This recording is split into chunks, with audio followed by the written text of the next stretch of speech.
오늘 우리에게 주시는 말씀을 가지고 연합은 생명입니다. 연합은 생명입니다라는 제목으로 하나님의 말씀 함께 나누도록 하겠습니다.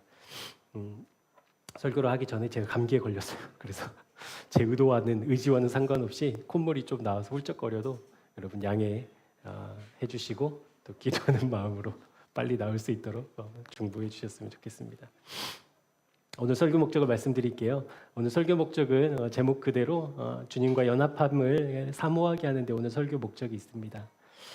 너무나 잘 알고 있는 말씀이잖아요. 주님과 연합하는 것, 그것이 곧 생명이라는 것, 우리 다 알고 있는데 그냥 알면서 이제 한 걸음 더 나아가 실제로 주님과 연합하기를 사모하고 또 기도하고 기대하는 우리가 되었으면 좋겠습니다. 그것이 그냥 막연한 생각으로만 머물지 않고 오늘 설교를 듣고 여러분의 삶의 자리로 다시 돌아가셔서 가장 먼저 하는 기도, 그리고 가장 마지막으로 하는 기도가 주님, 내가 주님과 연합하고 싶습니다. 그 연합이 실제되기를 원합니다. 라고 우리 실제 기도하고 사모하게 하는데 오늘 설교의 목적이 있습니다.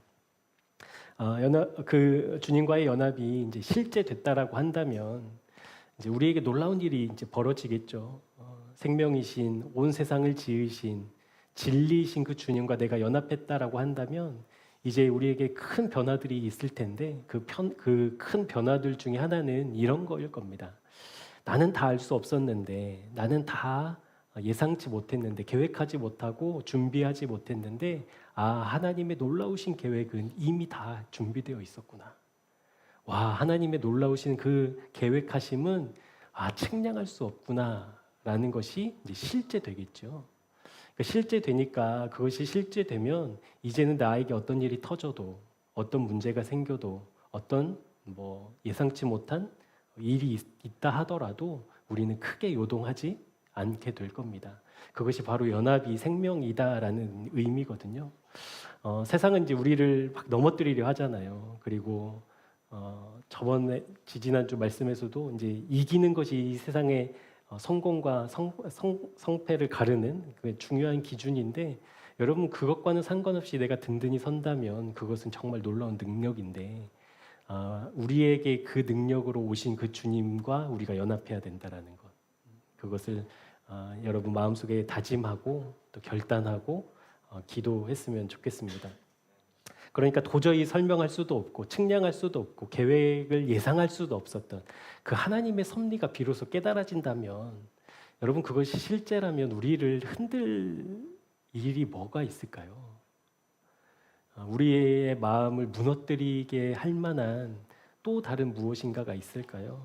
그러니까 그것을 확인하는 것이 바로 생명이다라는 것을 오늘 말씀을 통해 좀 알아보고 또 듣게 되겠습니다.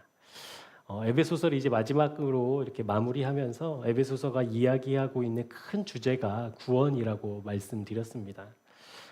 사도 바울은 구원에 관해서 사도 바울이 기록한 성경들의 너무나 많은 그리고 큰 주제로 구원을 다루고 있지만, 특별히 에베소서의 구원의 시각은 하나님의 시각에서 이 구원을 풀어가고 있다라는 거예요.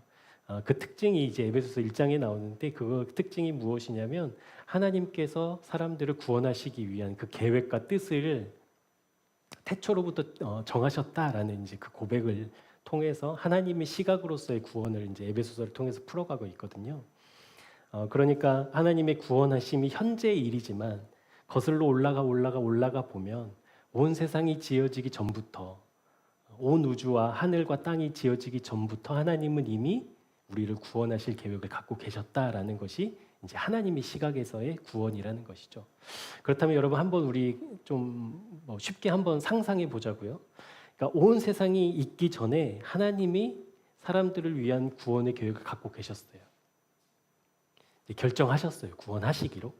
그리고 이제 세상이 만들어졌잖아요. 그리고 수천 년의 시간을 통해서 지금 우리가 살고 있는 이 현대 사회가 이제 우리가 살고 있는 시대가 됐는데, 그렇다라고 한다면 우리가 살고 있는 이 시대에 문화라든지 뭐라고 할까요? 가치라든지 신념이라든지 이념이라든지 이런 것들로 하나님의 태초로부터 구원하실 그 계획을 뒤집어 엎을 만한, 철회시킬 만한, 무효화시킬 만한 것들이 있을까요? 간단히 한번 생각해 보자고요. 하나님이 세상을 짓기 전부터 갖고 계신 그 구원의 계획을 하나님이 만드신 이 세상을 살아가고 있는 현대 우리가 누리고 있는 뭐 예를 들어서 큰 힘이다, 뭐 돈이다, 뭐 세상의 가치들이다. 이것은 도저히 하나님이 구원하실 수 없다라고 하나님이 저주하실 만한 것들이라고 규정하고 있는 그것들이 태초로부터 지으신 구원의 계획을 철회시킬 수 있냐고요. 무효화시킬 수 있냐고요. 역으로. 그럴 수 없죠. 그럴 수 없죠. 그러니까 그것이 복음이라는 거예요. 사도 바울은. 그러니까 우리가 살고 있는 이 시대에 도저히 하나님이 저주하고 소돔과 고모라의 시대처럼 다 쓸어버려도 괜찮을 만한 이 땅의 문화와 세상 속에서 우리가 살고 있잖아요. 그럼에도 불구하고 그 자체가 하나님의 구원하심을, 그 구원의 계획을 어그러뜨릴 수 없다. 철회시킬 수 없다. 그렇다라고 한다면 여전히 구원은 우리에게 소망일까요? 아닐까요? 소망이죠. 소망이 되고도 남죠. 그러니까 그것이 놀랍다라는 거예요. 그래서 사도 바울은 이제 그 에베소서 1장 3절에서 가장 먼저 찬송하리로다 이렇게 이제 고백하고 있잖아요. 그러니까 그 놀라우신 하나님의 사랑하심, 계획, 구원의 계획하심, 그것을 실제로 이루시고 하나님의 말씀을 지금도 그 말씀 그대로를 역사하시는 그 하나님이 놀랍기 때문에 찬송하리로다라고 이제 이야기를 하고 있는 것이죠. 에베소서 1장 11절부터 14절까지 말씀 우리 한번 찾아볼게요. 에베소서 1장 11절에서 14절까지.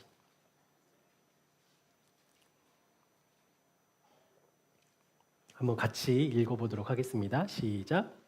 모든 일을 그의 뜻의 결정대로 일하시는 이의 계획을 따라 우리가 예정을 입어 그 안에서 기업이 되었으니 이는 우리가 그리스도 안에서 전부터 바라던 그의 영광의 찬송이 되게 하려 하심이라.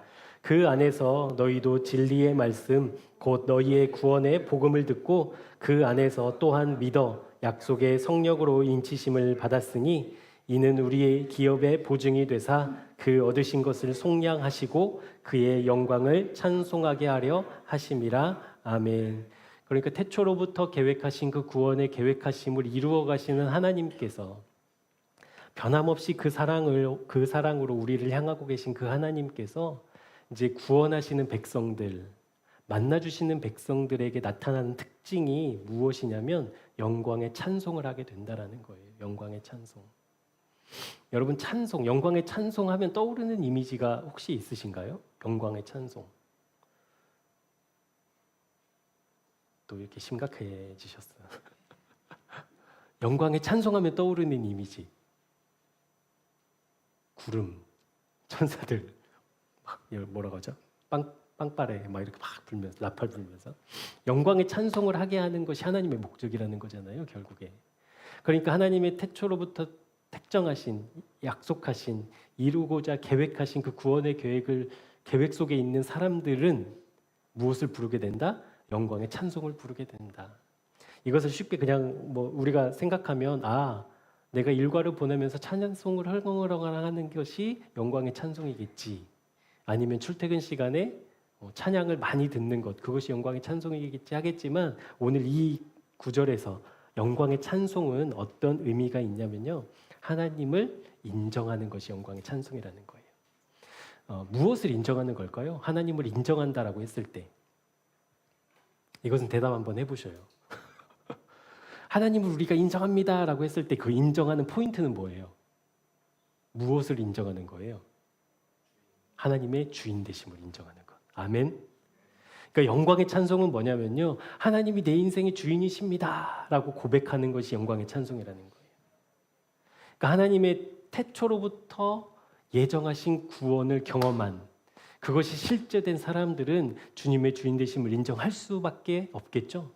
그러니까 모든 삶의 영역에서 주님의 주인 되심을 인정하는 것. 하나님, 내 돈도 주님이 주인이십니다. 내 자녀도 주님이 주인이십니다. 내 아내도 내 남편도 주님이 주인 되셔야만 합니다라는 것이 영광의 찬송이다라는 것이죠. 그러니까 태초로부터 계획하시고 형언할 수 없는 그 사랑하심으로 우리를 사랑하고 계시는 그 주님께서 내 삶의 주인이십니다라고 고백하는 그 영광의 찬송을 듣기 좋아하신다라는 거예요. 여러분 그 고백이 우리의 삶 속에서 순간순간 고백되어졌으면 좋겠습니다. 좀 안 되면 의도적으로라도 의식적으로라도 주님 감사합니다. 주님 주인 되어 주셔서 감사합니다. 아이고 내가 또 주인 되려고 했군요. 주님 돌이킵니다. 주님이 주인 되셔야 합니다. 라는 그 믿음의 고백. 그 고백으로 하나님 기뻐하게 하시는 하나님 기쁘시게 하는 우리 새생명교회 교우들 되시기를 축복합니다. 그렇기 때문에 믿음의 사람이라고 한다면요. 나는 구원받았어. 나는 죽으면 천국 가라고 말할 수 있다라는 사람이라면 그의 삶은 실제 하나님이 주인 되시도록 주인의 자리를 내어드리는 그 실제가 확인되어야 한다라는 거죠. 그러니까 그 주인의 주인 되심을 실제로 우리가 살아내는 삶, 그 자체를 하나님은 영광의 찬송으로 받으신다라는 거. 그런데 문제는요, 우리가 알고 있잖아요. 하나님이 주인 되시죠. 주인 맞죠. 그리고 이 자리에 모인 여러분 중에 하나님이 주인 되셔야만 합니다라고 제가 이야기했을 때, 그건 조금 과하고요. 한 30%만 주인이시면 되지. 뭐 온전히 하나님이 어떻게 주인 돼서 살아갑니까? 나는 뭡니까? 그러면 막 이럴 분들은 없잖아요. 그러니까 하나님이 주인 되셔야 된다는 거 우리가 다 의식하고 알고 있거든요. 그럼에도 불구하고 주님의 주인 되심이 이제 실제인가라고 이제 여쭤본다면 여러분이 쓰고 있는 돈 하나님이 주인이세요? 되셔야 됩니다. 아멘. 여러분의 자식은 누가 주인이에요? 여러분의 미래는 누가 주인이에요? 자신 있게 고백하실 수 있으시죠? 이제 머리를 극적여야 될 때가 이제 점점 오는 거예요. 물어보면 물어볼수록. 그러니까 모든 삶에서 하나님이 주인 되십니다라는 것을 우리 알고 있는데 실제로 그러면 주인 되심을 인정하며 살고 있냐는 조금 괴리감이 있잖아요. 그리고 실제 그렇게 살지도 못하고. 그래서 이 질문에는 이제 두 가지 반응이 있을 수밖에 없거든요. 한 가지 반응은 이제 부정적으로 이 질문을 받아들이는 거예요. 아니 목사님은 사회생활도 안 해보시고 그 사무실에서 숨막히는 그 실적에 쫓기지도 않으시니까 모든 것이 그냥 아름다워서 하나님이 주인 되셔야 됩니다. 얘기할 수 있죠. 전쟁터예요, 우리의 삶은. 뭐 이러시는 분들이 계실 거 아니에요. 그러면 실제로 주인 되십니다라고 했을 때 이 사무실에서의 만큼은 양보할 수 없습니다. 이런 분들이 실제로 있을 수도 있다고요. 믿음이 있다라고 해도.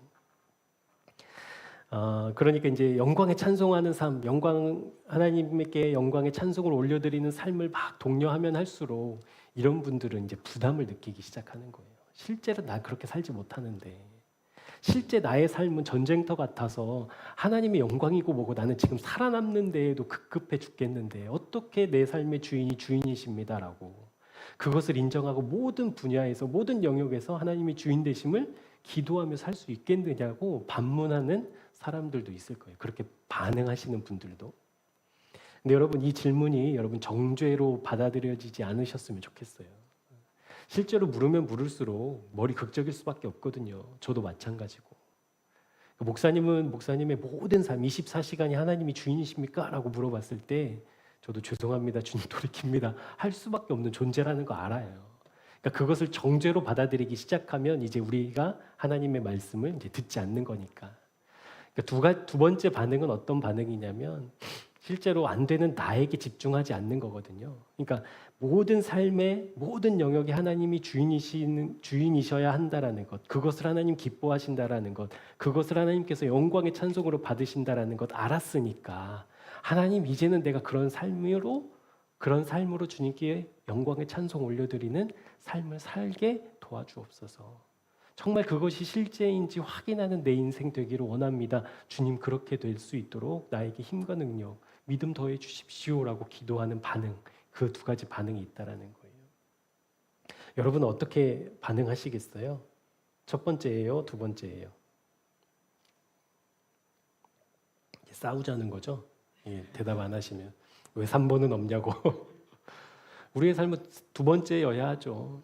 그러니까 안 되는 나가 그럴 수 없는 나에 집중하느라 어떻게 그렇게 살아요라고 반응하는 것이 아니라 실제로 하나님께서는 태초로부터 구원의 계획을 정하셨고 그것을 지금도 이루고 계시는 주님이시니 그것으로부터 비껴나간 사람, 자격 없는 사람은 없으니 그러면 나도 당연히 주님의 그 구원의 영광 가운데 그 영광의 찬송을 부를 수 있는 존재가 될 수 있게 만드시고야만 하나님의 열심을 우리는 신뢰하고 싶다고 기도해야 되는 것이죠. 사모해야 되는 것이고 실제 그것을 위해서 기도가 시작되어야 하는 것이죠. 그러니까 영광의 찬송을 부르게 될, 영광의 찬송을 고백하게 될 나를 기대하는, 그러니까 나를 기대하는 것이 아니라 그렇게 안 되는 나를 통해서 되게 하실 하나님을 기대하는 그 믿음의 눈이 열려 정말 주님 그렇게 되기를 원합니다. 내 인생이, 내 하루의 24시간이 정말 주님께 올려드려져서 모든 영역이, 모든 시간이, 모든 순간이 하나님의 주인 되심을 인정하는 참 믿음의 삶 살고 싶다고 우리 기도하는 우리 새생명교회 교우들 되시기를 축복합니다. 주님 그렇게 일하신다라고 하고 계시잖아요. 그렇게 된다라고 말씀하시잖아요. 그렇다라고 한다면 오늘 설교를 통해서 그것이 바로 연합이구나라는 것을 이제 깨닫게 되실 거예요. 그러니까 내가 그렇게 되기를 원하고 영광의 찬송을 올려드리는 나의 삶을 위해서 이제 기도를 시작하지만 그것이 그냥 막연하게 그렇게 되고 싶어요가 아니라 실제로 그것이 이루어지는 것이 바로 주님과 연합하는 거구나. 주님과 연합하기를 그래서 힘써야 되는 거구나를 깨닫게 되실 겁니다. 그래서 안 되는 나이기 때문에 성경은 날마다 자기 십자가를 지고 따라오라고 말씀하고 계시고 나는 날마다 죽는다라고 사도 바울은 이야기하고 있고 그것을 나는 자랑스러워한다라고 고백하고 있잖아요. 날마다. 그리고 우리가 지난 시간에 한번 봤던 그 전신갑주 역시도 그것을 취하라고 말씀하고 있잖아요. 그러니까 안 되는 내가 아니라 되게 하실, 되게 만드시고야 마실 하나님께 우리의 온전한 마음 드리는 저와 여러분 되었으면 좋겠습니다. 여러분 사도 바울은 기독교 역사에서 보면 위대한 사명을 감당했던 정말 대단한 사람이었죠. 특별히 사도행전을 보면 사도 바울이 정말 복음을 위해 예수 그리스도를 위해 그 십자가의 사건을 많은 사람들에게 선포하기 위해 몸부림쳤던 이제 사건들이 이제 자세하게 기록되어져 있거든요. 그러니까 주님의 손에 이끌려서 하나님의 그 뜻, 하나님의 그 계획을 정말로 순전한 마음으로 받아서 순종하는 그 실제 이제 표본이 사도행전에 기록되어져 있거든요. 그러니까 태초로부터 구원을 계획하신 하나님과 그리고 그 구원의 계획에 철저하게 순종했던 사도 바울의 그 콜라보레이션, 그 감격이 이제 사도행전에 담겨져 있습니다. 우리 말씀 한 구절 찾아볼게요. 사도행전 20장 22절, 24절 말씀입니다. 사도행전 20장 22절에서 24절까지.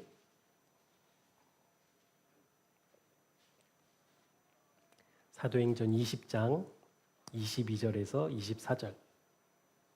우리 한 목소리로 같이 한번 읽어보도록 할게요. 시작. 보라, 이제 나는 성령에 매여 예루살렘으로 가는데 거기서 무슨 일을 당할는지 알지 못하노라. 오직 성령이 각 성에서 내게 증언하여 결박과 환난이 나를 기다린다 하시나 내가 달려갈 길과 주 예수께 받은 사명 곧 하나님의 은혜의 복음을 증언하는 일을 마치려 하면은 나의 생명조차 조금도 귀한 것으로 여기지 아니하노라. 아멘. 여러분 우리가 너무나도 잘 알고 있는 위대한 고백의 말씀이잖아요. 심지어 사도 바울이 이제 전도 여행을 마무리하러 이제 예루살렘으로 그 목적지를 이제 설정을 하고 가게 되는 그 사이에 믿음의 동역자들이 다 만류하는 사건들이 있거든요. 가지 말라고. 이제 심지어 그 전도자 빌립의 집에서 아가보라는 선지자는 그 사도 바울의 띠를 막 띠면서 이제 결박과 환난이 기다린다. 성령께서 이런 말씀을 주셨다라고 이제 이야기하면서 그곳에 모인 사람들이 이제 막 사도 바울 울면서 막 그런 일들이 벌어져요. 그런데도 불구하고 사도 바울은 환난과 핍박이 결박이 나를 기다린다 하더라도 나는 그곳으로 가겠다. 내 생명을 조금 더 귀한 것으로 여기지 않겠다라고 선언하고 있잖아요. 여러분 이 선언이 어떻게 그렇게 고백되어질 수 있었을까? 어떻게 기꺼이 환난이 기다리고 있는 그곳으로 자기의 몸을 던질 수 있었을까? 여러분 이것이 그냥 사도 바울이 의지가 강하고 한다면 하는 성격을 가진 사람이어서가 아님을 우리 너무나도 잘 알고 있잖아요. 그러니까 그렇게 연약하고 우리와 크게 다를 바 없는 그 사도 바울이 보여준 하나님의 그 구원의 계획, 태초로부터 택정하신 구원의 계획에 온전히 자기의 생명을 내어 던지고 하나님의 순수한 도구로 쓰임 받을 수 있었던 이유가 무엇이었을까? 그 답이 어디에 나오냐면요. 22절에 나와 있어요. 뭐라고 되어져 있냐면 보라 이제 나는 성령에 매여. 할렐루야. 네. 여러분 사도 바울이 위대한 사역들 정말 그 누구도 해내지 못한 그 누구도 사도 바울보다 뛰어나게 사역하지 못할 정도로 정말 유일무이하게 하나님의 말씀에 순종했던 사도 바울의 기록들이 사도행전에 기록되어져 있잖아요. 그런데 사도행전의 별명이 뭐냐면 바울 행전이 아니라 성령 행전이라고 이야기하고 있는 이유가 그것이거든요. 그러니까 사도 바울이 가지고 있는 좋은 점들, 사도 바울이 가지고 있는 개인적인 힘과 능력과 재능들이 있었겠죠, 물론. 그럼에도 불구하고 그것 때문에 하나님의 사역이 이루어진 것이 아니라 그를 온전히 올가매고 계셨던 성령님 때문에 그 사역이 가능했다라는 것. 그렇다라고 한다면 여러분 머릿속을 싹 스쳐 지나가는 한 가지 생각 없으세요? 그러니까 사도 바울이 우리와 크게 다르지 않을 거 아니에요. 오히려 사도 바울은 우리가 없는 안질, 육체의 가시를 갖고 있을 정도였으니까 그 사도 바울이 어떻게 하나님의 사역에 그렇게 순전한 마음으로 동참할 수 있었을까? 심지어는 환난과 핍박과 결박이 기다리고 있는 그곳으로 기쁘게 나는 달려간다. 내 생명을 귀한 것으로 여기지 않는다라고 선언하며 그렇게 살 수 있었을까? 아, 성령에 매여 있던 사도 바울이었구나라고 한다면 여러분 머릿속에 한 가지 스쳐 지나가는 생각. 그러면 저는요. 여러분은요. 그러니까 나는요. 나는요 돼요 안 돼요? 무슨 이유로? 성령에 매이면. 그러니까 여전히 조건만 갖추어지면 환경만 갖추어지면 분위기만 만들어지면 우리의 마음은 온통 땅으로 가잖아요.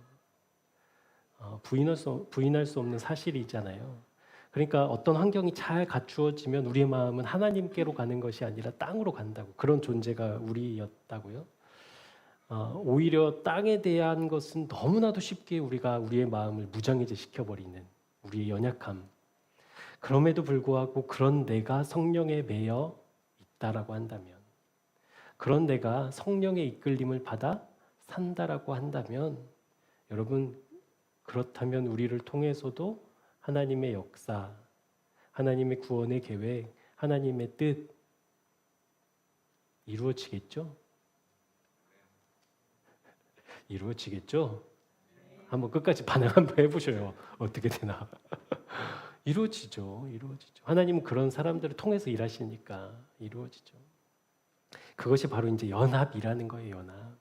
성령에 매여 있다라는 것은 마치 그 경주마들이 이렇게 꽃도래인가요? 뭐 이렇게 해가지고 기수가 이렇게 좌우로 다 조정하잖아요. 그런 것처럼 우리가 성령께 붙들린 바 되면, 성령께 연합되어 있으면 우리가 주님의 뜻대로 우리를 통해서 하나님의 일을 반드시 이루어 가신다라는 것.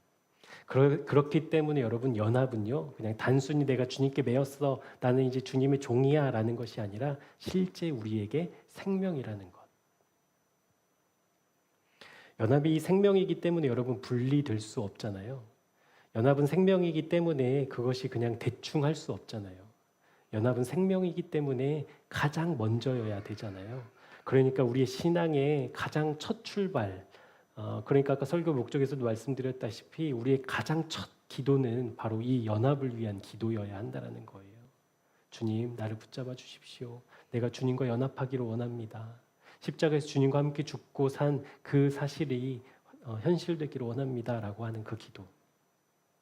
그래서 그게 가장 중요하고 가장 먼저여야 하고 소홀할 수 없고 대충 할 수 없기 때문에 이 연합을 위해서 우리가 꼭 기도해야 되는데, 그렇기 때문에 성경은 우리에게 뭐라고 권면하냐면 깨어 있으라고 권면하고 있습니다. 깨어 있으라고. 그러니까 우리가 졸고 있거나 정신을 멍하니 놓고 있으면 그 연합을 위해서 기도하지 않는 존재라는 거예요, 우리는. 그러니까 깨어 있으라고 하는 거예요. 깨어 있으라고. 말씀 또 찾아볼게요. 누가복음 21장입니다. 누가복음 21장.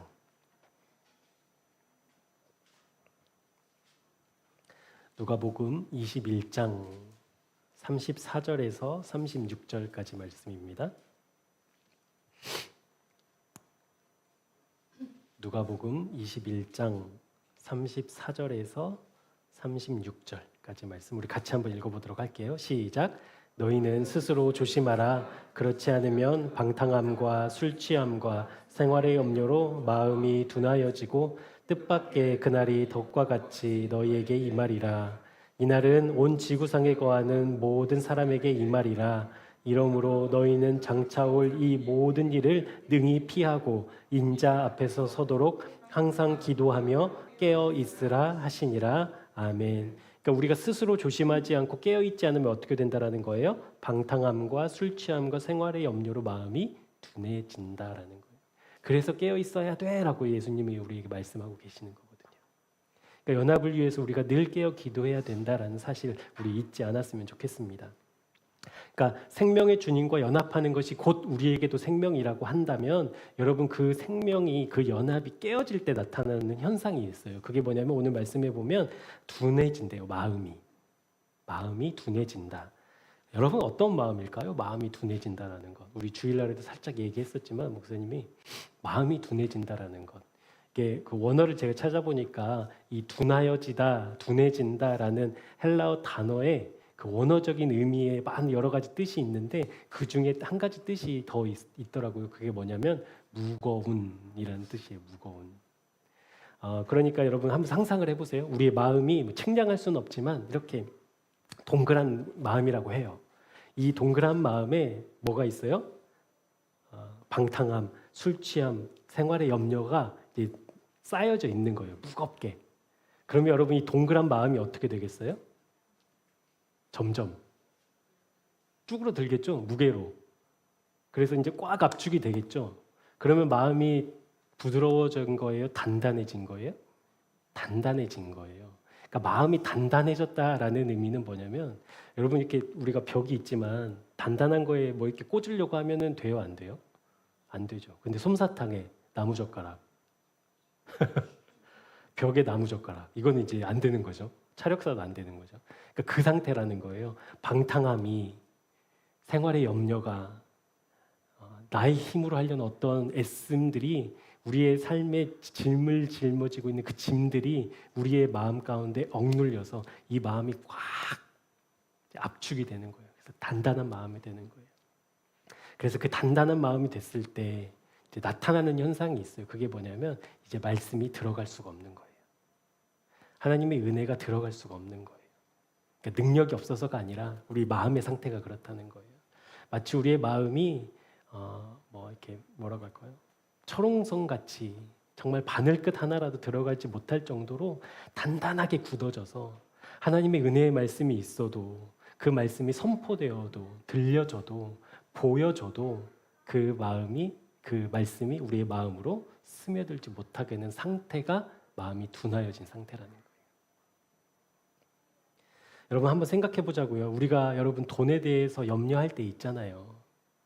그러면 이제 믿음의 사람이라고 한다면 그리고 우리 수요 기도 전사들 정도면 그 염려가 있어도 오래 머물진 않잖아요. 그렇죠?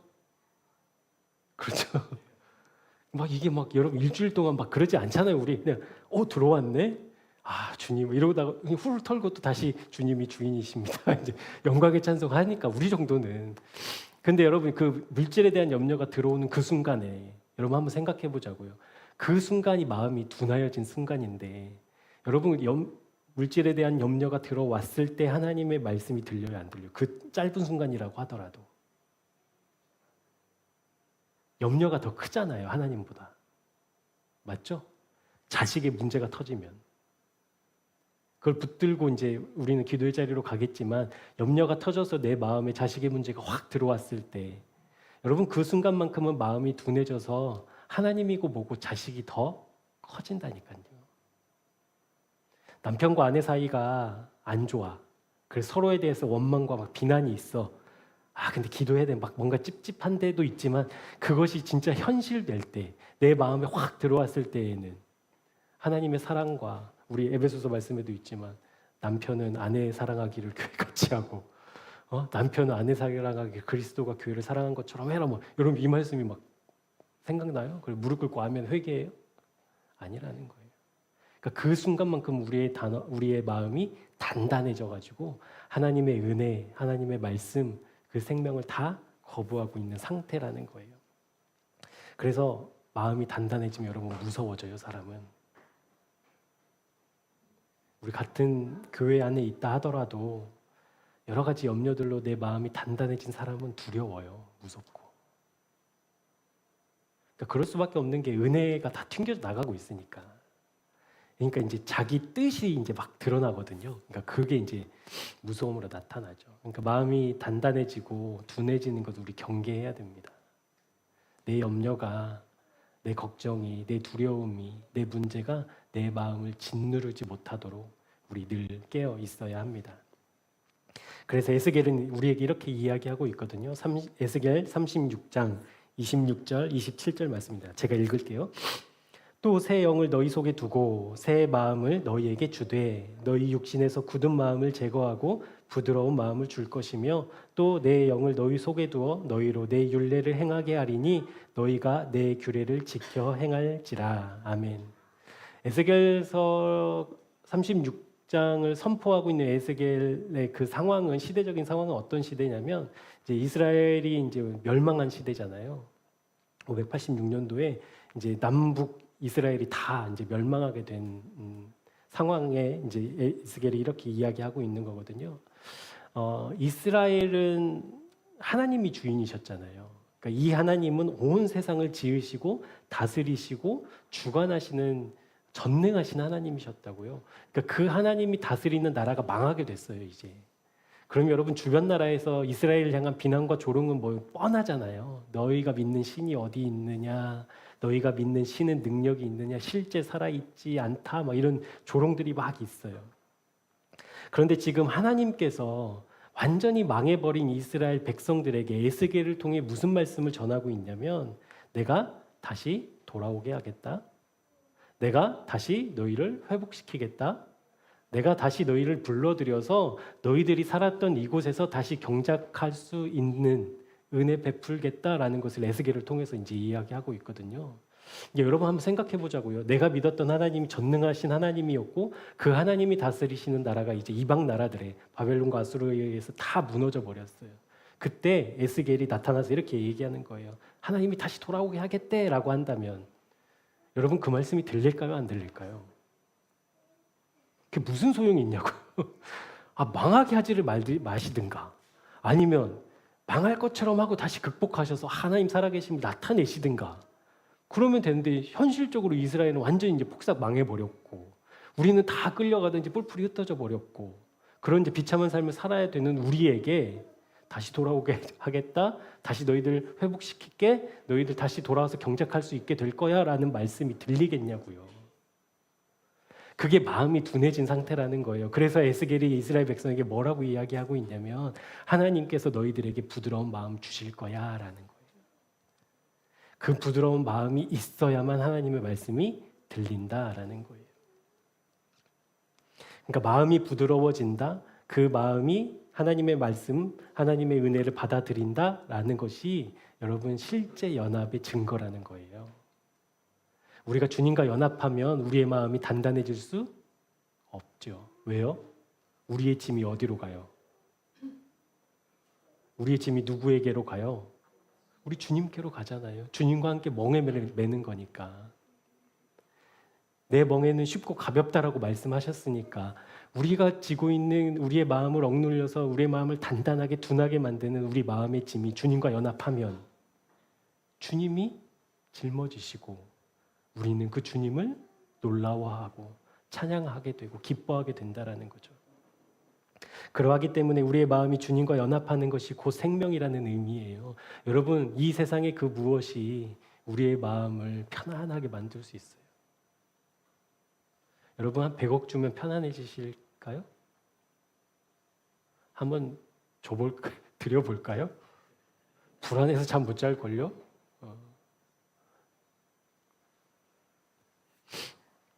이런 말씀 드리면 안 되는데 누가 우리 교회에 한 1억 헌금을 하셨어요. 그러면은 가지고 오실 거 아니에요, 1억 헌금을.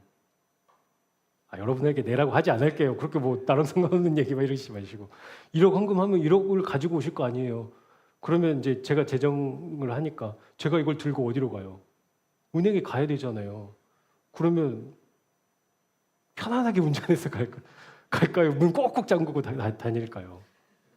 여기 이제 아무나 못 들어오는 거예요. 이제 여기 교회는 그렇잖아요. 여러분 100억이 있다고 우리 마음 편해지는 거 아니거든요.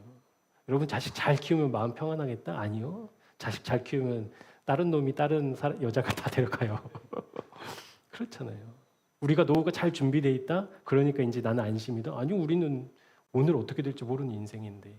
그러니까 우리가 이 땅에서 우리의 마음을 부드럽게 만들 수 있는 건 아무것도 없어요.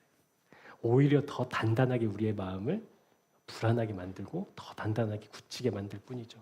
그러니까 주님과 연합하는 건, 그러니까 나의 모든 짐을 짊어지실 수 있는 주님께 내가 꼭 붙어 있는 것, 연약한 나이지만 안 되는 나이지만 되게 하신 하나님께 매여 있는 것, 그것이 바로 생명이다라는 거예요. 그래서 주님의 마음이 우리의 마음이 주님과 연합하는 그 연합이 생명이라는 것을 사도 바울이 깨달았고, 그 생명이라는 것을 깨달은 사도 바울이 무엇을 위해서 기도하고 있냐면, 여러분 18절 말씀, 에베소서 6장 18절 말씀 우리 같이 한번 읽어볼게요. 시작. 모든 기도와 간구를 하되 항상 성령 안에서 기도하고 이를 위하여 깨어 구하기를 항상 힘쓰며 여러 성도를 위하여 구하라. 모든 기도와 간구를 하래요. 그러니까 이것을 다른 말로 표현하자면 어떤 것이든 그 무엇이든지 간구할 수 있대요. 그러니까 우리가 삶 속에서 누리고 있는, 우리가 겪고 있는 정말 사소한 문제도 하나님께 간구할 수 있대요. 그리고 그 간구를 하라고 말씀하고 있잖아요. 그런데 여러분 조건이 있어요. 그 무엇도 할 수 있는데 성령 안에서 하래요. 여러분 어떤 의미일까요, 이게?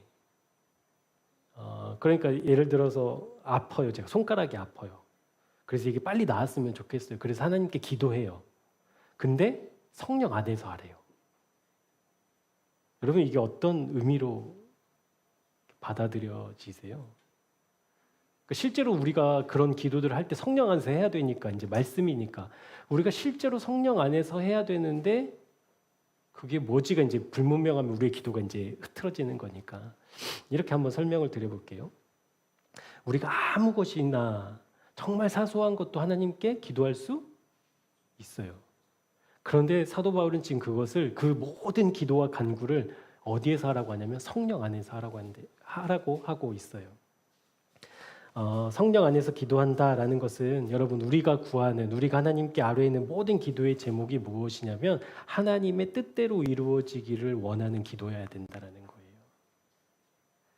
그러니까 아까 우리가 주님과의 연합, 영광의 찬송이 무엇으로 나타난다고 했어요? 하나님의 주인 되심을 인정하는 거라고 주인 되심을 인정하는 것으로 나타난다고 했잖아요. 그러니까 주님의 주인 되심을 인정하는 사람은 주님이 주인이시니까 주님의 뜻을 구하게 되겠죠. 그러니까 나의 기도의 제목이 있어요. 그런데 이 기도의 제목이 이루어지기를 위해서 기도하는 것이 아니라 하나님, 나에게는 이런 기도의 제목이 있어요. 그런데 이 기도의 제목이 하나님의 뜻대로 이루어지기를 원해요라고 기도한다라는 거예요. 그러니까 손가락 얘기했지만 손가락이 베어서 막 아파요. 불편해. 하나님, 불편해 죽겠어요 이거. 빨리 낫게 좀 해주세요가 아니라 하나님, 내 이 불편한 손이 베어서 하나님을 예배하는데 내 마음이 흐트러집니다. 온전한 마음으로 드릴 수 있도록 이 손가락을 불쌍히 여겨 주옵소서.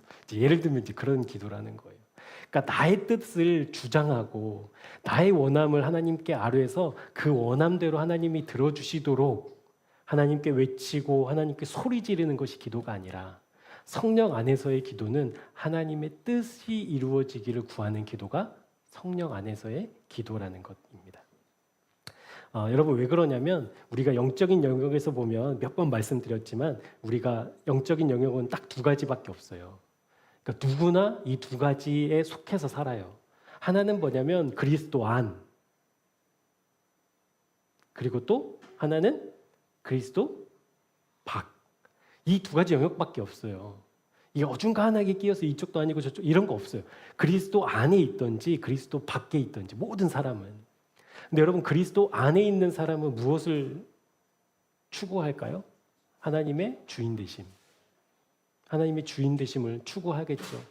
그리스도 밖에서의 사람들은 무엇을 추구할까요? 이 땅에서 잘 되는 것, 이 땅에서 만족하는 것, 이 땅에서 안심하는 것, 이 땅에서 부유한 것. 그러니까 이 땅에 대한 가치들을 추구한다고요. 그러니까 그리스도 안에 있다라는 것, 성령 안에 있다라는 것은 나의 기도의 간구와 나의 기도의 제목이 하나님의 뜻에 끊임없이 맞추는 연습들을, 그 끊임없이 주파수를 맞추는 기도들을 하게 된다라는 거죠. 그러니까 오늘 우리가 했던 기도들을 한번 살펴보자고요. 어떤 기도들을 많이 했는가?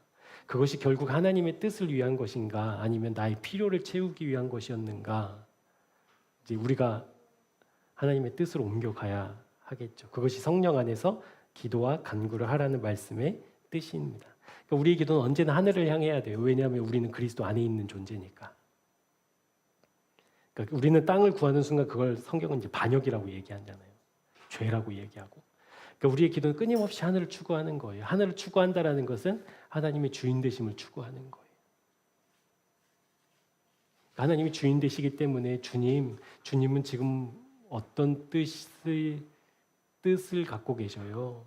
주님이 이것을 어떻게 결정하면 좋겠다고 생각하셔요. 주님은 지금 어떤 마음이셔요를 우리가 묻는 것이죠. 그래서 그 성령 안에서 사도 바울은 기도하라고 했는데 사도 바울이 무엇을 위해서 기도하는지 우리 18절에서 20절까지 말씀 한번 보도록 하겠습니다. 모든 기도와 간구를 하되 항상 성령 안에서 기도하고 이를 위하여 깨어 구하기를 항상 힘쓰며 여러 성도를 위하여 구하라. 또 나를 위하여 구할 것은 내게 말씀을 주사 나로 입을 열어 복음의 비밀을 담대히 알리게 하옵소서 할 것이니 이 일을 위하여 내가 쇠사슬에 매인 사신이 된 것은 나로 이 일에 당연히 할 말을 담대히 하게 하려 하심이라. 아멘. 먼저 19절 20절을 볼게요. 사도 바울은 자기를 위해서 부탁해요. 어떤 기도의 제목으로 부탁하고 있냐면 복음의 비밀을 끝까지 담대히 알리는 도구로 쓰여질 수 있도록, 그렇게 사용될 수 있도록 기도하고 있다라는 거예요. 그런데 지금 여러분 사도 바울은 어디에 있어요? 로마 감옥.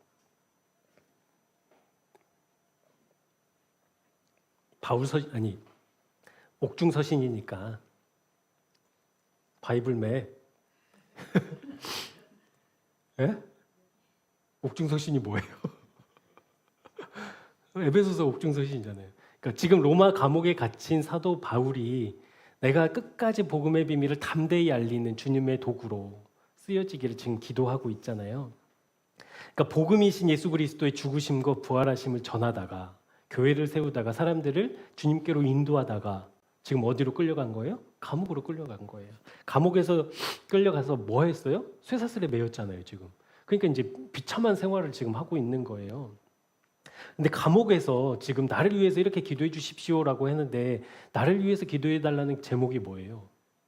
내가 끝까지 이 복음의 비밀을 담대히 전하는 주님의 스피커로 쓰여질 수 있도록 이제 그 기도하고 있잖아요. 근데 나는 지금 어디 있어요? 여러분 감옥에서 복음 전할 수 있어요?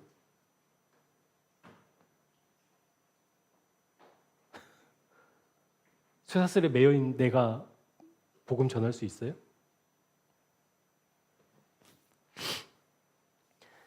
이 기도를 통해서 사도 바울은 지금 주님과 연합한 사람의 시각을 보여주고 있는 거거든요. 그러니까 사도 바울은 틀림없이 주님께 매임, 주님과 연합한 사람이었잖아요. 그러니까 그 주님과 연합한 사람은 지금 무엇을 보는가를 오늘 말씀을 통해서 보게 되는데 그게 무엇이냐면 여러분 20절 한번 보시겠어요? 20절. 감옥에 지금 쇠사슬에 사도 바울이 매여 있어요. 그런데도 불구하고 자기는 지금 뭐래요? 사신이래요, 사신. 이건 대사라는 뜻이거든요. 대사, 하나님의 대사. 그러니까 여러분 대사는 누구의 명령을 받아요? 본국의 명령을 받아서 자기 체면 생각해요, 안 해요? 명령이 주어지면 수행하잖아요. 그게 대사의 역할이니까. 근데 내가 지금 쇠사슬에 매였어요. 그런데도 불구하고 내 모든 육체적인 환경적인 것들은 하나님의 사역을 감당할 수 없는 상황임에도 불구하고 나는 대사입니다라고 이야기하는 이유가 무엇이냐면 사도 바울이 보고 있는 시각은 우리의 시각과 다르기 때문이에요. 뭐냐면 여러분 우리가 지금 믿음의 사람 우리가 이 수요 기도의 전사들이 열심히 하나님을 섬기다가 이제 감옥에 갔어요. 뭐 이제 저는 가기 그러니까 이제 김민호 목사님 보냅시다. 김민호 목사님이 막 복음을 전하다가 이제 여기 어디 서울 동부 구치소에 갇혔어. 그러면 우리가 이제 예배 드리면서 여러분 무엇을 위해서 기도할 거예요? 그렇죠. 당연한 기도거든요. 하나님 억울하게 갇힌 우리 김민호 목사님 지켜주시고 하루빨리 옥의 문을 열어주셔서 사역을 해도 우리 당연히 이제 기도의 제목들은 정해져 있잖아요. 근데 사도 바울은 지금 그것과는 정다르게 나는 지금 내 발에는 실제로 쇠사슬이 묶여 있고 실제로 내가 갇힌 곳은 철창으로 한 발자국도 나갈 수 없는 그런 감옥 속에서 사도 바울은 무엇을 위해서 기도하고 있냐면 하나님 내가 주님의 복음을 전하는 끝까지 주님의 복음을 담대히 전하는 주님의 사신으로 살게 해주십시오라고 기도하고 있다는 거예요. 그러니까 환경이 안 보여서가 아니라 하나님이 이 환경을 깨뜨리시고 막 옥의 문을 열어주시고 하나님이 이 복음을 가둬둘 수 없기 때문에 나를 멋지게 그렇게 능력으로 일어나게 하실 거야라는 기대로 그렇게 말했던 것이 아니라 사도 바울은 지금 내가 주님과 연합한 그래서 사도 바울이 바라보고 있는 것은 내게 발에 묶인 쇠사슬이 아니라 나를 바라보시는 주님을 바라보고 있다라는 거예요. 그럼 주님께서 이 사도 바울을 바라보시는 그 시선이 무엇이었느냐? 그것을 알면 되잖아요. 그러니까 나와 연합한 주님으로부터 모든 것을 보고 모든 것을 생각하고 모든 것을 판단하고 싶었던 거예요. 사도 바울은. 판단할 수밖에 없었고. 그런데 여러분 하나님이 이 온 세상을 지으신 하나님이 로마의 차가운 감옥을 어떻게 보실까요? 1번 대단하게 보신다. 2번 이건 불가능하다. 3번 아무것도 아니다. 하나님의 시각은 어떨까요? 매일 수 없잖아요. 여러분 하나님이 온 세상을 지으셨는데 감옥을 보면서 우리 바울이 어떻게 이러셨을까요? 태초로부터 구원의 계획을 이루실 하나님이 이것도 계획에 있으셨겠죠. 그러면 하나님의 섭리니까. 그렇다라고 한다면 그 안에서 아둥바둥 내가 어떻게 빨리 나갈 수 있을까? 언제 나갈 수 있을까? 막 그 기대가 아니라 실제 나와 연합한 주님의 시각으로 나는 보는 사람이니까 이것이 대단해 보여요? 별거 아닌 게 보여요? 별거 아니에요. 이 환경은 별게 아닌 거예요. 그런데 오직 나를 구원하시고 나를 구원하셨을 때 널 이방의 도구로 삼을 거야 라는 하나님의 말씀을 신뢰했던 사도 바울은 끝까지 나는 주님의 말씀을 담대히 전하는 주님의 사자로 그 스피커로 살아야 한다라는 의식을 버리지 않았다라는 거예요. 근데 환경은 버릴 수밖에 없는 상황이었지만 사도 바울의 시선은 거기에 고정되어 있었다라는 거죠. 그러니까 문제보다 내가 처한 상황보다 나와 연합한 하나님은 더 크시기 때문에 그것이 실제되었기 때문에 지금 나를 위해서 이렇게 기도해 주십시오라고 부탁하는 것이 내가 여기에서 몸조리를 잘하고 나가서 멋지게 사역할 수 있도록 이곳에서 연단의 시간을 잘 보내게 해주십시오가 아니라 내가 끝까지 하나님의 복음을 담대히 전하는 주님의 사자로 살게 기도해달라는 그러니까 상황과 전혀 다른 기도를 지금 하고 있는 거잖아요. 하나님 도대체 이 상황이 뭐예요? 왜 더 힘들고 더 어렵고 더 고통스러운 상황이 지속돼요? 하나님 왜 내가 도대체 하나님께 무엇을 잘못했길래 이 어려움들을 나에게 주세요? 라는 그 나에게 집중된 시선이 아니라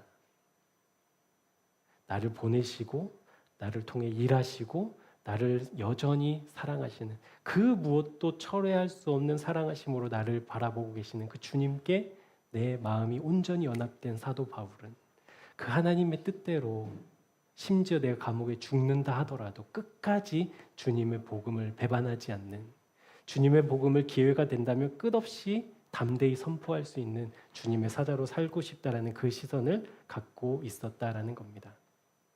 그래서 가장 먼저 주님과 연합함을 확인하고 그 주님의 주인 되심을 인정할 때 우리도 상황을 뛰어넘는 문제를 뛰어넘는 그것을 통해 일하실 주님을 기대할 수 있다라는 것이죠. 사랑하는 여러분, 우리의 시선이 사도 바울의 시선과 같았으면 좋겠습니다. 그리고 부단히 연습하고 부단히 기도하셨으면 좋겠어요. 그러니까 나의 상황과 환경에 고정되어 버리는 나의 시선을 이제는 들어서 그 하나님의 시선으로 바라보는 그 시선과 마주칠 수 있도록, 그래서 이 환경이 하나님의 섭리로 믿어지는 그 실제 믿음이 있었으면 좋겠다고 우리 기도하는 우리 모두가 되기를 주님의 이름으로 축복합니다. 그래서 실제 사도 바울을 막을 수 없었죠. 하나님을 어떻게 감옥으로 막을 수 있었겠어요. 그러니까 이 로마의 감옥에 갇힌 사도 바울을 통해서 정말 놀라운 일들이 또 일어나니까 그거는 이제 다음 옥중서신을 같이 보면서 우리 함께 나누도록 하시죠.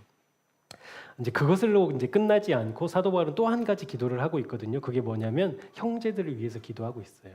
18절 이제 하반절이죠. 여러 성도를 위하여 구하라라는 거거든요. 그러니까 사도 바울이 에베소 교회 교인들을 위한 기도의 제목은 딱 한 가지였어요. 무엇이냐면 너희들도 나처럼 날마다 주님과 연합해야 돼라는 거였어요. 에베소 교인들아, 내가 너희에게 딱 한 가지 기도할게. 너희들도 나처럼 주님과 연합해야 돼라는 기도. 21절, 22절입니다. 우리 같이 한번 읽어볼게요. 시작. 나의 사정 곧 내가 무엇을 하든지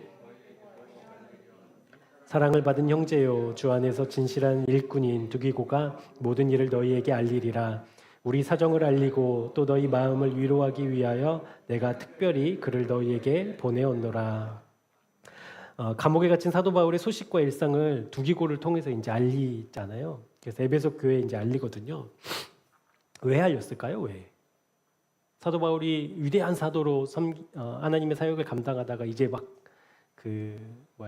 감옥에 갇히게 된 이 비참한 사건을, 그 소식을 왜 에베소 교인들에게 알렸을까요?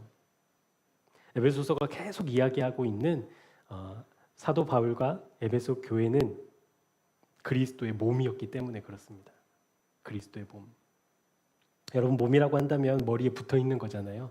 여러 기관들이 있지만 모두 연결되어 있잖아요. 그러니까 에베소 교인들에게 내 소식을 알려서 내가 도움을 받겠다가 아니라 그리스도 안에서 몸된 너와 나는 우리 같이 소식을 전하고 우리의 머리 되신 주님을 바라보자. 그 주님과 끝까지 연합하자라는 그 의미로 이제 두기고를 보내게 되는 것이죠. 그래서 두기고를 보내서 그리스도의 몸으로 살아가고 있는 사도 바울의 소식을 알리고, 실제 우리는 갇히진 않았지만, 우리는 어려움을 당하진 않았지만 우리도 주님의 몸이구나라는 것을 의식하며 살아갈 수 있도록 이제 권면하고 있는 것이죠. 그런데 여러분 22절을 눈으로 한번 보시겠어요? 그러니까 사도 바울이 두기고를 통해서 자기의 소식을 에베소 교인들에게 전하는데 그 고난과 환경 속에 있는 사도 바울의 소식을 들을 에베소 교인들을 오히려 뭐 한대요? 위로한대요. 위로. 그러니까 하나님을 잘 믿고 하나님의 명령을 잘 수행해서 결국엔 감옥에 갇힌 사도 바울이 자기의 그 소식을 가지고 간 두기고를 통해서 너희들을 위로할게 라고 이야기하고 있다는 것. 여러분, 그렇다라고 한다면 이 위로는 우리가 생각하는 위로랑은 좀 다르겠죠. 여러분, 위로가 뭐예요? 위로. 이제 그 용어 정리하는 겁니다. 위로. 내가 어떤 일을 당했을 때 내 마음을 알아주고 그 어려움을 내가 겪어보고, 그래서 내가 너의 마음 알겠어. 그게 위로예요? 말해보세요. 그냥 괜찮아요. 힘든 이야기를 들어주고 당신의 그 아픔을 같이 눈물 흘려주는 게 여러분 위로예요? 어떠세요? 그러니까 신앙인에게 위로는, 하나님의 백성들에게 위로는, 하나님과 연합한 그 생명을 누리는 사람에게 위로는 뭘까요, 여러분? 위로. 네? 위로. 그러니까 우리가 지금 이제 연합은 생명이라고 했으니까 주님과 내가 연합했어요. 십자가에서 주님과 연합했어요. 그런데 나를 위로하신 하나님이 있잖아요. 없어요? 하나님 우리 위로하시잖아요. 그 위로가 뭐냐고요. 여기에서 말하고 있는 위로는요, 하나님의 살아계심이 위로예요. 아멘. 그러니까 자기는 지금 감옥에 갇혔잖아요. 하나님의 복음을 전하다가 지금 안 좋은 일을 겪은 거잖아요. 그런데도 불구하고 갇히지 않은 너희들을 오히려 위로한다라는 것은 무슨 의미가 있냐면, 나는 갇혔지만 하나님은 죽지 않았어. 나는 갇혀 있지만 복음은 갇히지 않아. 여러분 개념이 좀 이렇게 쓰세요? 제가 용어 정리를 쓰면서 막 별표를 해놨는데 감동을 받으실 줄 알고. 그러니까 나는 감옥에 갇히고 아무것도 할 수 없는 상황인데 나와 연합한 하나님은 죽으시지도 졸시지도 힘이 약해지시지도 않으시고 여전히 하나님이라는 그 사실이 위로라고요, 우리에게. 아멘. 우리 예진 자매. 하나님이 위로하실 거예요. 뭘로 위로해요? 그 문제를 해결하는 걸로 위로 주시는 게 아니라니까요. 나 살아있어, 이게 위로라니까요. 아멘. 여러분, 그것이 실제되면 우리 위로 받겠죠? 어떤 일을 겪었어도. 그러니까 내가 연합한 주님이 죽지 않고 살아계신다라는 것을 확인하는 것이 우리에게 위로라니까요. 다른 게 위로가 아니에요. 그래서 우리 교회는 아직은 그런 분들이 많지는 않지만 막 고민을 가지고 막 어려움을 가지고 막 목사님들 찾아와서 이야기하고 기도 부탁하실 때 우리가 조금은 냉정할 수 있어요. 거기에 이제 시험 드시지 마셔요. 그것은 우리가 막 울어주고 아이고 집사님 권사님 어떡해요 막 울면서 같이 기도해 주는 게 위로가 아니라니까요. 우리 주님 살아있음을 확인하는 것이 위로예요. 그것이 확인되어야만 진짜 우리가 위로받을 수 있거든요. 그러니까 지금 사도 바울은 자기가 감옥에 갇혔지만 그럼에도 불구하고 자유로운 에베소 교인들을 향해서 위로하는 거예요.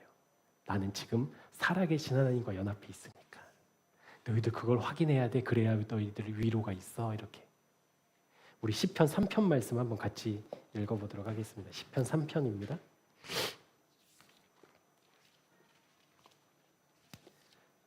교독하도록 하시죠. 그리고 마지막 절은 우리 같이 한번 읽어보도록 하겠습니다. 합독하겠습니다.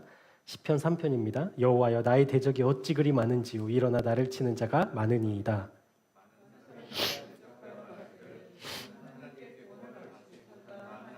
여호와여 주는 나의 방패시요 나의 영광이시요 나의 머리를 드시는 자이시니이다.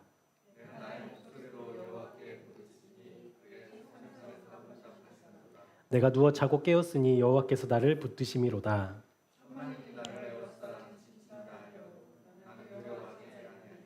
여호와여 일어나소서 나의 하나님이여 나를 구원하소서. 주께서 나의 모든 원수의 뺨을 치시며 악인의 일을 꺾으셨나이다. 구원은 여호와께 있사오니 주의 복을 주의 백성에게 내리소서. 아멘. 여러분 이 시편 표제가 이제 압살롬을 피할 때 지은 시라고 돼 있으니까 지금 다윗은 압살롬에게 이제 막 쫓기고 있는 때잖아요. 그때 이제 사람들이 그 모습이 얼마나 비참하고 말할 수 없는, 그러니까 남편으로서도 아버지로서도 남자로서도 겪어서는 안 되는 일들을 이제 다 겪고 있는 이제 다윗이잖아요. 그러니까 다윗을 알고 있는 사람들조차도 야, 네가 믿고 있는 하나님은 여기에서는 구원해 주실 수 없어. 네가 지금 당하고 있는 일은 도저히 구원받을 수 있는 일이 아니야라고 지금 조롱하고 있는 그때에 여러분 다윗은 어떻게 해요? 5절 보시겠어요? 5절 한번 같이 합독할게요. 시작. 내가 누워 자고 깨었으니 여호와께서 나를 붙드심이로다. 아멘. 여러분 이게 가능해요? 자식은 자기의 왕권을 찬탈하겠다고 군사를 이끌고 막 달려오고 있고 자기는 호롤단신 다 버리고 도망가고 있는 그때에 여러분 누워서 잘 수 있냐고요. 이 편안함 에이스 침대가 아니라 어떻게 그럴 수 있냐고요. 어떻게 누워서 잘 수 있냐고요. 졸았으면 저 이해는 돼요. 졸았으면 너무 피곤하면 졸 수도 있죠 뭐. 근데 누워서 자고 일어났대요. 그러니까 저는 이 말씀 보면서 그 생각이 나더라고요. 잘 잤다 이러면서 나무그늘 밑에서 잘 잤다 이러면서 아니 감사합니다 하고 이제 또 도망가고 이 모습이 상상이 되더라고요. 그러니까 어떻게 그럴 수 있냐고요. 지금 이 상황에서. 그러니까 마음이 복잡하거나 불안하면 사람은 못 자잖아요, 잠을. 근데 누워서 자고 일어났대요. 이유가 여호와께서 나를 붙드셔서. 내가 주님과 연합해 있어서. 아들이 쫓아오는 그 비극, 아들이 자기의 부인들을 겁탈하는 그 패륜적인 일을, 그 소식들을 다 들으면서도 내가 편히 잘 수 있었던 것은 나에게 위로가 되시는 분이 누구셨다? 하나님이셨다. 그 하나님과 내가 연합했으니까 그 연합한 하나님이 죽으신 분, 능력 없으신 분, 다른 이방 나라들이 섬기는 아무것도 못하는 돌과 나무와 금이 아니라 실제로 나를 사랑하시는 인격자 하나님이셨기 때문에 그 하나님으로 지금 다윗은 위로받고 있는 거예요. 저희 아내는 잠을 되게 잘 자요. 되게 잘 자요. 어떻게 그렇게 빨리 자는지. 누워서 막 다리 아프면 주물러 달라고 주무르고 있으면 자요. 그러니까 되게 잠을 잘 자거든요. 근데 불안한 일이 있으면 그 잘 자던 사람도 불면증에 빠지잖아요. 그러니까 지금 다윗은 불면증에 빠지고도 100번 빠져야 되는 사람인데 편히 자고 누워있대요. 누워서 깨었대요. 오직 하나님이 살아계심만 우리에게 위로입니다. 그 하나님과 연합해 있으니까 압살롬이 쫓아와도 그 연합한 하나님을 확인한 다윗은 다시 누워서 잘 수 있었다. 그래서 사도 바울은 사명을 받은 나뿐만이 아니라 믿음의 형제들에게도 똑같이 나처럼 주님과 연합하는 삶을 살아야 돼라고 권면하고 축복하고 있습니다. 우리 마지막 23절, 24절입니다. 아버지 하나님과 주 예수 그리스도께로부터 평안과 믿음을 겸한 사랑이 형제들에게 있을지어다. 우리 주 예수 그리스도를 변함없이 사랑하는 모든 자에게 은혜가 있을지어다. 아멘. 사랑하는 새생명교회 모든 교우들에게 주님의 은혜와 사랑이 동일하게 흘러 들어가기를. 그래서 우리의 마음이 부드러워져서 주님의 말씀, 주님의 은혜 가득 받아내 오직 살아계신 하나님으로부터만 위로받는 주님의 백성들 되시기를 주님의 이름으로 축복합니다. 날마다 주님과의 연합을 그래서 우리 기도하자고요. 안 되는 나에게 집중하면 우린 소망 없잖아요. 연습하고 훈련한다고 해도 어느 순간 또 무너져 버리고 어느 순간 또 땅으로 향하고 있는 우리 자신을 보면 우리 비참해지잖아요. 근데 나에게 주목하지 않고 나를 통해서 하나님의 그 태초로부터 택정하신, 계획하신, 세우신 그 구원의 계획 속에 내가 머물러 있음을 날마다 확인하면서 주님, 그 살아계신 주님과 날마다 연합하기를 원합니다.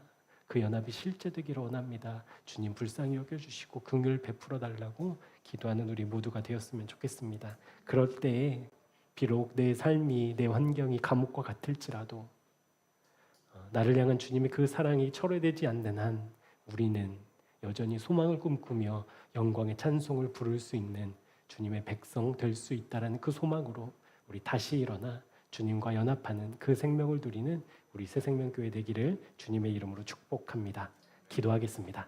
사랑하는 주님, 지금도 주님과 연합함을 확인합니다. 십자가에서 온전한 사랑으로 연합하게 하신 주님을 찬양합니다. 날마다 십자가에서 주님과 연합한 나를 통해 일하실 주님을 기대합니다. 지금의 환경과 문제와 상황 속에서 태초로부터 계획하신 하나님의 뜻을 이루어 가실 주님을 소망합니다. 그러하오니 언제나 주님과 연합을 확인하는 우리 모두가 되게 하여 주옵소서.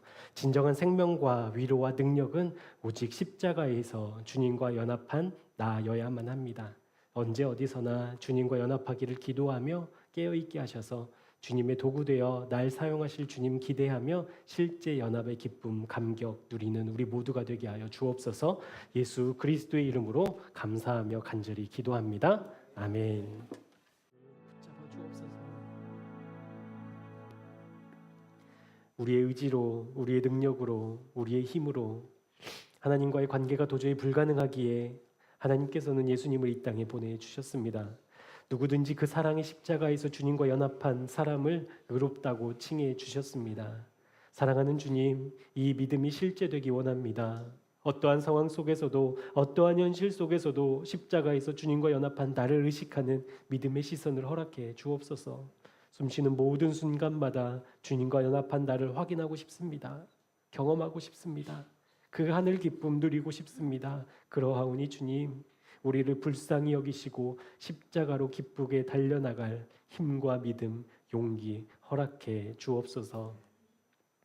완전한 용서와 사랑으로 우리를 위해 십자가를 지신 예수 그리스도의 은혜와 온 세상이 있기 전부터 그 무엇도 그 누구도 철회시킬 수 없는 태초로부터 사랑하시기로 정하신 하나님 아버지의 사랑하심과 지금도 순전한 마음으로 주님 앞으로 나아가기를 원하며 기도하는 자녀들의 기도를 도우시며 인도하시는 성령님의 역사가 날마다 주님과 연합을 확인하고 그 위로와 생명과 능력이 실제되어 내 힘이 아닌 주님의 힘으로 살기 원하는 주님의 백성들 위해 지금부터 영원토록 함께 하옵시기를 간절히 축원하옵나이다.